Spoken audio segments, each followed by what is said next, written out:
അപ്പോൾ hello guys, നമുക്ക് വന്നിരിക്കുന്നത് വിവോൻ്റെ 1820 എന്ന് പറയുന്ന മോഡലാണ്. അഥവാ Y91C എന്ന് പറയുന്ന മോഡലാണ്. ഇതിൻ്റെ ഡിസ്പ്ലേ റിപ്ലേസ്മെൻറ്റിന് വന്നേക്കുന്നത്. ഇതിൻ്റെ ഡിസ്പ്ലേ ചേഞ്ച് ചെയ്യാൻ ആദ്യം തന്നെ നമുക്ക് ഇതിൻ്റെ സിമിജിറ്റർ ഊരിയിട്ട് നമുക്ക് നഖം വെച്ച് ഇതിൻ്റെ ബാക്ക് പാനൽ ഊരിയെടുക്കാം.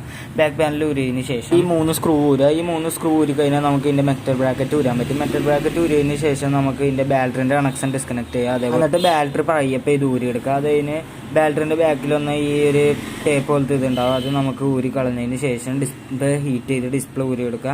ആ ഡിസ്പ്ലേൻ്റെ കണക്ഷൻ റിമൂവ് ചെയ്തിട്ട് ഡിസ്പ്ലേ ഊരിയെടുത്തതിന് ശേഷം നമുക്ക് ഡിസ്പ്ലേ ഇരുന്ന ആ പഴയ പശ ഉണ്ടാവും, അത് ക്ലീൻ ചെയ്തെടുക്കാം. ക്ലീൻ ചെയ്തതിന് ശേഷം നമുക്ക് പുതിയ ഗ്ലൂ അപ്ലൈ ചെയ്ത് അത് കഴിഞ്ഞ് പുതിയ ഡിസ്പ്ലേ ഫിറ്റ് ചെയ്തിട്ട് ഡിസ്പ്ലേൻ്റെ കണക്ഷൻ തിരിച്ചു കൊടുക്കുക. അത് കഴിഞ്ഞ് ബാറ്ററിയും ഫിറ്റ് ചെയ്ത് ബാറ്ററിൻ്റെ കണക്ഷൻ തിരിച്ച് ഫിറ്റ് ചെയ്തിട്ട് നമുക്ക് ഈ ഫോൺ തിരിച്ച് എല്ലാം വെച്ച് മെറ്റൽ ബ്രാക്കറ്റ് എല്ലാം വെച്ച് സ്ക്രൂ ചെയ്ത് നമുക്ക് ഫോൺ അടച്ച് തിരിച്ച് അതിൻ്റെ ബാക്ക് പാനലും എല്ലാം വെച്ച് കഴിഞ്ഞാൽ സെറ്റായിട്ടുണ്ട്. എന്നിട്ട് റബ്ബർ ബാൻഡ് ഇട്ട് എടുക്കാം.